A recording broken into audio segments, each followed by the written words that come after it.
tu RM53 hari ni. Saja saya sebut yang hari ni ke. Yang 1000 tu saja sebubuh untuk mudah kira.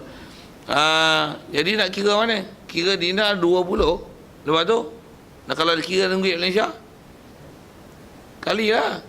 Buah pergi 500 senang untuk mudah kira. Jadi baru 10,000. Hari tu beli 20 dinar. Kalau kira dinar memang 20 dinar. 20 dinar barang pun memang harga 20 dinar lagi. Tapi kalau kira dengan ringgit Malaysia, dulunya harga 20,000, sekarangnya harga 10,000. Tapi beli dengan apa? Dengan ringgit Malaysia. Kalau ringgit Malaysia, kira ringgit Malaysia lah. Pasal itulah mashturiat bih. Kalau beli dengan dirham, tengok harga dirham dulu. Dirham dulu, kira nilai dengan dirham lah. Berapa kali kain yang tinggal, nilai dengan dirham. Lepas tu kau nak transfer nanti ke mata wang lain, transfer mata wang lain, tapi mashturiat bih tu, hak tu lah dijadikan untuk menilai urut tijarah untuk tengok zakat. Ngaji kitab faham macam tu. Kalau kau ngaji moden, kau ngaji lah moden kau mana pun. Tapi bahasa kitab macam tu. Nak faham urut tijarah, mesti dikimahkan dia dengan mashturiat bih. Cuma kita lah ni jaranglah ada nak mashturiat tu lain pada ringgit Malaysia. Jaranglah. Pasal kita dengan sistem mata wang. Macam mana pun, kalau ada orang dulu memang gunakan dinar dirham satu ataupun dia tak gunakan dinar dirham tapi gunakan sistem barter. Jadi mashturiat bih tu katalah dia nak beli kain, dia beli apa kain tu? Kain tu punya dijual, dia tukar dengan tudung. Ataupun dia beli dengan tudung. Tudung tu pula itu mashturiat bih. Jadi tudung dia kena tengok apa istilahnya? Qimatul balad lah. Dia panggil naqdul balad, bukan qimah balad. Naqdul balad. Nukut balad. Pasal kain untuk takkan dia pasal dia bukan mata wang kan. Atau macam mana pun kalau beli beli kain ni dengan tudung. Ini dengan sistem barter tu, sistem tukar barang dengan barang. Jadi nak tengok kima apa pasal mashturiat bih itu adalah dengan tudung. Jadi nak kira apa? Kira istilahnya naqdul balad. Pasal naqdul balad kita kira apa? Ringgit Malaysia. Kira ringgit Malaysia. Tudung berapa lay tu? Masa ambil tu tudung ditolak berapa kes selai. Ditolak berapa? Hak itulah yang akan dikira kimah untuk kain melekat yang kita masih tinggal stok yang asal nak kira urut tijarah. Boleh? Nak faham istilah dalam kitab tuqawamu urudu tijara inda akhiril hauli bimashturiat bih, macam tu syarah dia. Buka kitab besar mana pun faham kitab ni. Kalau dah fahaman tu betul, baca kitab mana-mana fiqh Syafi'i mesti makna sama.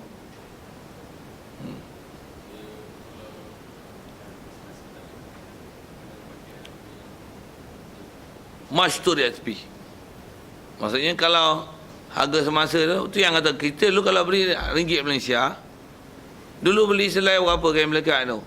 RM2 katalah itu. Sekarang RM2 lah. Pasal itulah mashturiat bih. Walaupun katalah dia punya value RM2 dulu tahun lepas dengan lah ni beza. Pasal beza tu pasal nak compare dengan emas, compare dengan macam tu lah atau ekonomi lain kan. Tak, dia kaedah dia mashturiat bih. Kalau beli itu dengan apa? Dengan kulit kerang. Ni pun mashturiat bih tu ialah kulit kerang lah. Kulit kerang dulu tak laku, tak apa laku, tapi boleh ibu muamalat dulu. Sekarang itu harga mahal. Jadi nilaikan dia dengan kulit kerang dulu, pasal itu ialah mashturiat bih. Lepas tu itu harga mahal. Mahal lah keluar zakat. Boleh?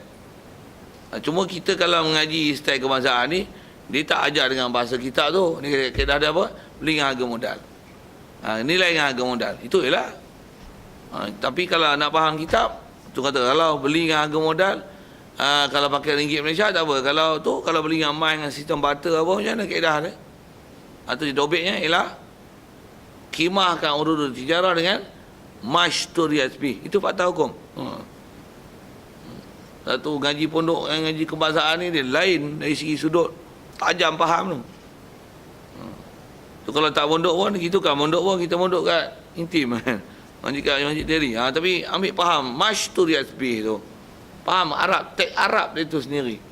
Tu kalau kita teks Arab ni macam kita belajar hukum, belajar mahkamah ataupun jadi hakim, ataupun apa saja bab perundangan, kita pakai log rate punya orang putih. Jadi apa-apa kelahi hukum dan antara peguam ke hakim ke, macam mana nak buat? Dia mesti refer log rate punya hukum ayat dalam orang putih. Dia dah apa-apa jadi ni. Ni pun kita kalau masalah fiqh Syafi'i, duk kelahi apa? Ni tengok disebut dengan fima mashturi yasbih. Satu nak baca kitab, nak ambil faham, tengok ibarat Arab tu. Jangan tengok baca Melayu tu terjemah faham. Tak jadi. Lain nanti dia punya ketajaman faham tu. Tu tak sama. Satu kita sebut yang tu kitab fiqh Syafi'i kita baca ni, kita nak faham fima mashturi yasbih tu. Bayangkan kalau Quran sendiri kalau nak bahas, mesti kelahi lafaz Quran tu sendiri. Kalau hadis sama juga, lafaz tu datang, bahas lafaz tu sendiri. Apa dilalah boleh diambil. Yang ni disebut tuqawamu mashturi yasbih. Ini mashturiat tu apa ke? Gitu.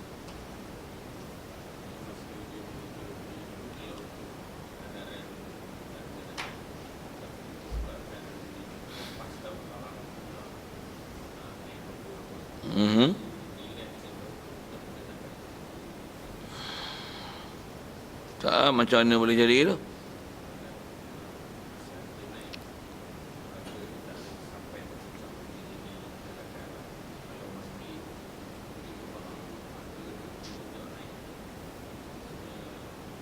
Harga pasaran ni mahal. Itulah dia, kaedah dia, harga beli itu berapa ringgit? Harga beli. Ya, nak kena zakat, tak kena zakat tu kata bukan harga qimah.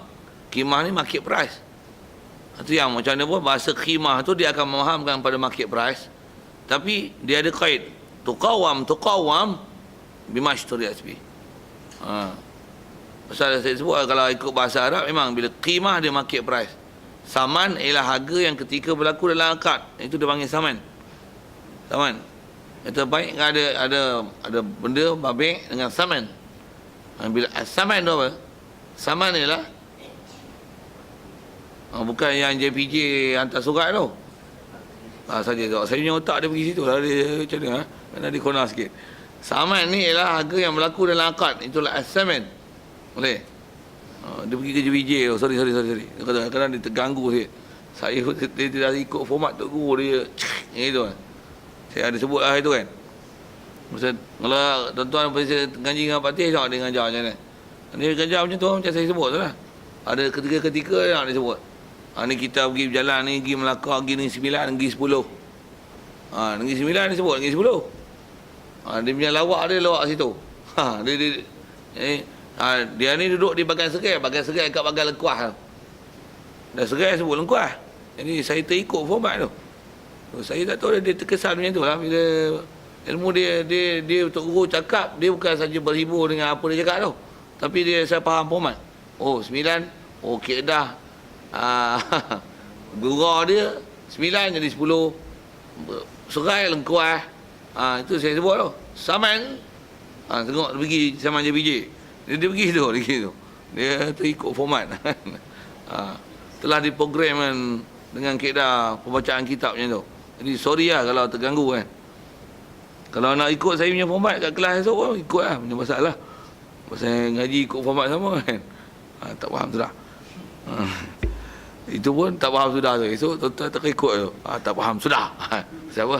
Aku ngaji Tok Guru, aku ajak style tu, aku ajak tu lah. Pasal dia memang buah Tok Guru ni dia selalunya ada benda yang terikut kadang-kadang.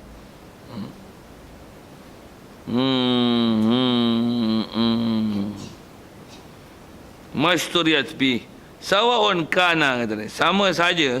Ya, al-amru sawaun, urusan masalah nak tuqawam, nak takwim ni adalah sama. Kana samanul mali tijarah nisaban am la, adakah kata dia saman bagi harta tijarah itu nisab ataupun tidak. Saman tu, jadi saman ni apa? Harga pada akad tu. Jadi dia sebut tang saman tu pasal apa? Pasal dengan masalah qimah tadi lah. Jadi maksudnya katalah masa contoh tanya soalan tadi, lah ni harga barang, harga saman itu mahal. Maksudnya kalau berlaku akad, qimah yang ada, maksudnya market price, dengan bila berlaku akad ni, saman tu dia akan mahal, dengan sebab tu nanti sampai nisab. Maksudnya kalau harga nilai dengan lah ni punya market price, yang bila kita akad, dia akan kena. Tapi bila tengok dengan yang bila ditukar wam dengan mashturiat bih, berapa duit je? Tak kena lah. Jadi nak kira mana? Kira dengan mashturiat, bukan dengan as-saman. Bukan ni lah. Yalah, cuma dengan bahasa dia sebut tu, kalau ikut qimah, dengan qimah tu nanti akan jadi saman. Jadi tak kira dengan saman dan qimah itu. Jadi kira tukar wam berkali dengan mashturiat bih. Baru faham kitab tu. Kalau tidak, macam mana nak faham? Susah tu. Kata saya cerita tu dulu. Baru nak faham istilah-istilah tu. Jadi sama ada saman malu tijarah itu nisaban amla. Fa'in balagat qimatul urudi akhiral hauli nisaban zakkaha. Jawab bagi in. Jika sampailah oleh qimah urud akhiral hauli nisaban, zakah hendaklah keluar zakat seorang akan dia akan urut tijarah tu. Tu pun disebut balagat qimatul urut. Jadi qimah tu asal pakai qimah adalah dengan mana market price. Tapi qimah ni ke atas dia dah pergi kaedah tu, mestilah qimah ni ke atas nak kira zakat, mestilah qimahkan dia dengan mashturiat. Jadi dah istilah qimah ni dengan mashturiat. Baik. Wa illa fala, sekiranya tidak maka tidak. Jadi cari jalan lah macam mana nak taswir masalah, sampai tak sampai. Katalah masa kita beli, masa kita beli barang tu katalah ringgit Malaysia, macam mana nak sebut, guna ringgit Malaysia, kata itu guna ringgit Malaysia RM2. Tapi masa tu ringgit Malaysia berlaku inflasi. Duit tak apa nilai mahal. Selepas tahun qimah dia RM2 lah kan. Qimah dengan mashturiat B. Tapi sekarang Malaysia RM2 tu dia jadi mahal. Dia jadi mahal. Yang kalau dulu RM2 tu tak boleh beli emas. Sekarang RM2 1 dinar. Pasal ringgit Malaysia tu mahal. Boleh beli 1 dinar dengan harga RM2. Dulu nak beli dinar tu kena RM500. Sekarang 1 dinar tu RM2 je. Pasal apa? Pasal ringgit Malaysia tu naik. Okey. Saya nak bagi contoh tu lah masalah dia sampai nisab tu. Jadi dengan sebab RM2 tu kan nak kira dengan harga emas. Kalau dengan harga emas RM2 boleh beli 1 dinar. Kira-kira barang katalah RM2,000. Kalau dulu nak beli dinar RM500 baru dapat 1 dinar. Ni RM2 1 dinar. Jadi harga berapa dinar lah tu kena zakat. Tu dia yang sebut tu. Jadi kalau qimah dengan mashturiat bih tu sekarang ringgit Malaysia dia jadi ada value. Kalau tak pasal kita beli dulu pun ringgit Malaysia, keadaannya beli RM2, nilai RM2 lah. Tapi pasal value dia naik dengan iktibar emas, kena zakat. Kalau memang beli itu emas, maka emas lah dia. Nilaikan balik dengan emas. Lah ni emas berapa qimah dia. Dengan kita beli dulu dengan lah ni emas, tu yang dah sebut dobit dia mesti mashturiat bih. Apa yang kita beli waktu kalau disebab nak rujuk balik, kalau memang emas, tengok emas tu sendiri, dia tak gaduh nak transfer lah. Yang kalau beli dengan ringgit Malaysia, dengan ringgit Malaysia tu transferkan dia kepada emas, di situ nak tengok zakat tak zakat. Kalau beli dengan emas memang tak ada masalah. Berapa dia harga emas? Beli tu, satu beli dengan emas ni dia lebih mudah untuk hisap zakat. Dah langkahlah harga Malaysia macam mana pun. Bila beli ni memang beli tu harga yang 20 dinar. Cukup setahun memang tak usik, tak berniaga lagi rupanya. Tapi memang niat nak berniaga. Tapi simpan stok, sibuk apa-apa tak ada nak buka. Ada simpan lagi memang harga 20 dinar punya barang tu. Khemah dia dengan Mashturi SB. Beli pun beli dengan dinar. Beli pun beli dengan dinar. Jadi keluarkan zakat 1 dinar ya lah. Tapi kalau beli dengan ringgit Malaysia, nilai dengan ringgit Malaysia, untuk tengok dengan emas ringgit Malaysia dulu satu ni sekarang emas dengan ringgit Malaysia lah ni ya. Jadi kena comparekan dia dengan harga emas pula. Macam mana pun atas nama kita beli khemah RM2 lah. Tapi comparekan dia dengan emas, pasal nak dipaga murut di sejarah masih dengan zahab, dengan emas. Nisab dia lah nisab emas. Siap. Kenapa muskil tu? Dengan Mashturiat tu.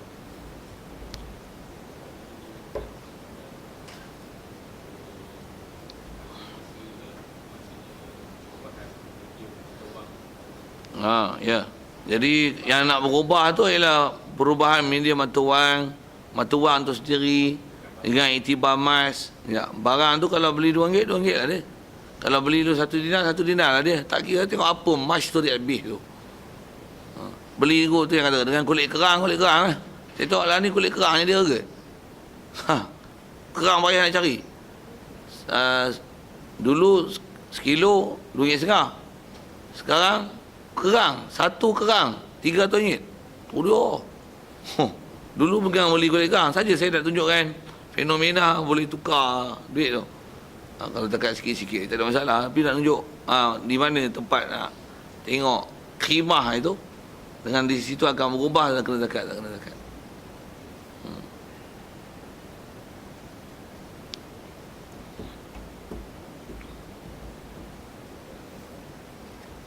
Baik, bab urut tijarah macam tu lah. Satu, faham urut tijarah tu. Tu ya. Kalau kita memang tijarah tu yang kata tom yam, kedai gunting rambut, tu nak mana urut tijarah? Yang nak dinilai tu mana?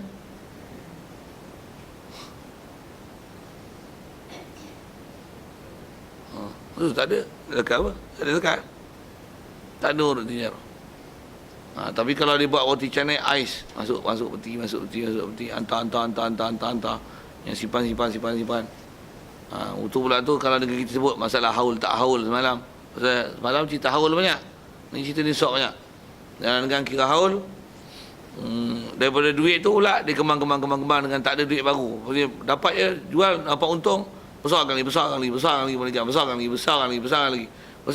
Jadi haul dia ikut haul awal. Bila ikut awal-awal, roti canai ni pun sekarang dah berapa peti sejuk. Asalnya sikit. Dia bukan pertambahan modal. Dia memang modal asal tapi berkembang dengan jualan tu berkembang. Satu pun dia tak ambil belanja dan tak ada satu pun daripada luar yang tambahan. Dia bila tambah, dia haul lain. Tapi kalau yang mana yang berkembang tu, beli putak, beli balik. Daripada untung beli balik. Satu haul. Haul yang sama daripada awal. Dan kita nak cerita apa? Tahan nisab tu lah.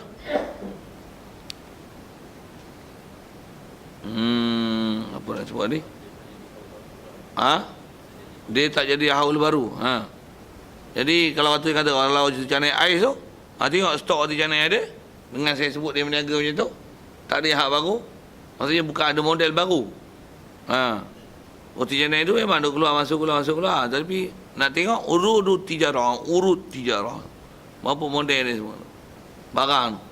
Kalau nisbah dia beli, dan tu kalau dia proses dia buat kan. Ini dia beli. Dia buat. Dia beli, dia jual pula. Proses macam tu. Berapa nilai masa dia beli urut tijarah. Itu nak kena dekat tu.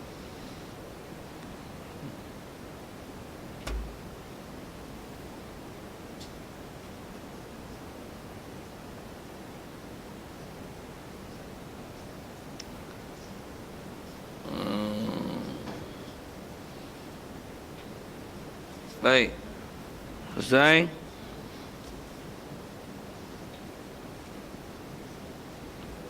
Wa ila fala wa yukhraju min zalika rub'ul ushri, asal matan, dikeluarkan min zalik minan nisab. Boleh situ. Rubu' usyur adalah rubu' usyur. Ataupun min zalik min mashturiyat bih tu, yang cukup nisab. Yukhraju rubu'ul usyuri minhu min mali tijarah. Okay, siap. Wa ma istukhrija min al-ma'adin zahabi wal fiddati yukhraju minhu, ataupun yukhriju minhu rub'a. Baca yukhriju rub'a. Rubu'a. Kalau yukhraju rubu'u, sah baca tu. Apa yang dikeluarkan daripada ma'adin zahab wal fiddah. Jadi nak cerita bab harta lombong lah ni. Melombong. Ma'adin. Harta galian. Dan galian yang kena hanya emas perak. Kalau batu-batu permata mahal macam mana pun tak ada kena. Macam mana pun yang ni kita tengok peraturan zakat. Siap. Tengok peraturan zakat dulu. Yukhraju minhu bi an balagha nisaban rubu'ul ushri fil hal. Dan keluar rubu' usyur bila di fil hal, dia tak ada haul. Jadi barang galian dia tak ada haul. Keluar nisab bayar. Keluar nisab bayar. Rubu' usyur. Siap. Dan kena dalam bab galian ni rubu' usyur. In kana al mustakhraju, kerana in kana al riju min ahli wujubi zakah. Jika adalah mustakhrij, orang yang mengeluarkan. Maksud mustakhrij ni orang mengeluar. Mustakhrij apa? Mustakhrij ma'adin zahab wal fiddah tu. Orang yang mengeluarkan tu daripada ahli wujubi zakat. Jadi yang keluarkan tu kalau katalah dia kanak-kanak, tak kena. Maksudnya dia tak ada taklif untuk bayar zakat. Baik. Jadi disebut ni nisbah yang kena apa? Mustakhrij. Satu maksudnya ada hukum individu yang boleh milik dengan melombong. Ada. Memang kaedah syarak. Kalau kata lombong tu lombong awam. Jadi tanah pula bukan tanah milik individu, bukan milik individu. Jadi siapa-siapa saja boleh istilahnya istikhraj kan. Ma'adin tu. Cuma atas kita tengok pengurusan elemen kawalan. Tu yang berlesen tu. Macam mana pun lesen tu apa? Sekadar untuk kawalan. Kawalan melombong. Kawalan. Tapi janganlah kaedah dia istilah zulum, menindas. Pasal dia atas kawalan. Supaya jangan jadi huara apa katalah kan. Pasal bila ada tempat tu, pasal-pasal nak, lagi jadi kelahi. Atas kawalan. Jadi atas kawalan dan disiplin. Macam tu kot. Satu buat premis lah, permit lah apa dan sebagainya. Macam mana pun nak kenakan bayaran tu macam mana? Kalau ikut kaedahnya tak ada. Pasal dia kalau harta awam, kalau ikut asalnya, kalau di tanah awam tak ada siapa tereka, asalnya atau pemerintah nak urus tengok macam mana pun orang awam boleh ambil. Macam mana air sungai. Kalau kita belajar dalam fiqah, adalah hadis, ada disebut an-nas yashtarikani fil salasa. Ada sebut dalam hadis, sebut ingat ada 3, air, api, tanah, kalak, rumput, pada ragut. 3 benda ni paling besar lah. Yang atas ulama sebut atas kiasi benda lain. Macam mana? Jadi kalau 3 benda ni kalau ikut dia, ketambah pula bukan harta individu, hukum pula kerajaan punya.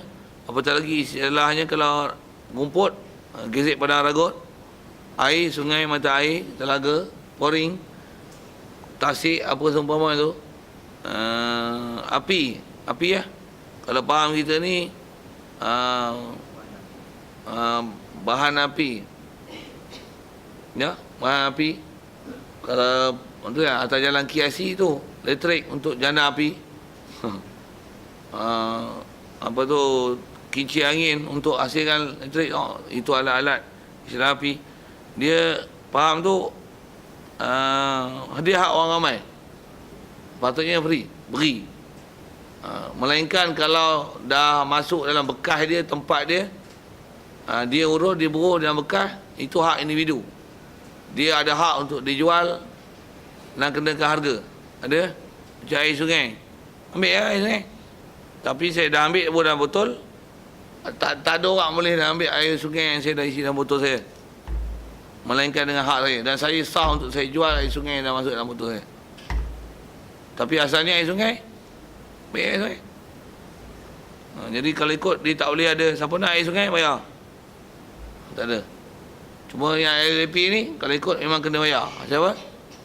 Bukan air, memanglah air sungai. Tapi, dia sedut naik, betul? Masuk dalam tempat dia, dia proses, dia buah bahan kemikal apa-apa. Nak, bayar. Bayar. Memang air dia. Cuma kalau ikut, dia tak boleh dimonopolikan di atas syarikat tertentu saja yang boleh buat, orang lain tak boleh ambil air. Itu tak betul lah. Pasal dia mesti ada istirak situ. Macam mana pun asal nak sebut, ialah masalah makdan tu, masalah galian. Yang tu kalau belajar muamalat ada dalam bab Ihya Ulumawat, masalah hidup bumi, dia bahas dalam bab tu. Lepas tu kita tak biasa ngaji kitab besar-besar, tak jumpa tok guru yang terror dalam bab tu. Kita rasa macam tak ada hukum Islam je. Weh, tampak ni. Ayat itu. Ada semualah. Kita tengok kita akan teruja. Saya mula-mula jumpa tu. Ui. Halus ni. Bukan halus apa. Dia menyebut dengan sistem. Sistem pemilikan. Siapa boleh milik, siapa tak boleh milik. Siapa yang ada hak, siapa tak ada hak. Sebut satu-satu.